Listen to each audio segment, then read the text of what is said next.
Did you get that? I don't know, we'll find out in a minute. So here we are in Kawa Kawa Bay, and it's just bucketing down. So we thought we'd stop and have an ice cream, which we've devoured, and as you can hear Kirk just let you know that it was very nice.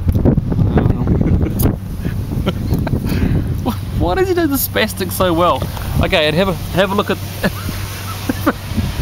have a look at the weather. Oh, for God's sake, there's the bikes saturated.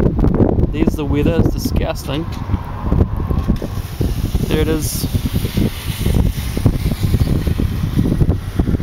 The things boys do and pretend to enjoy, eh?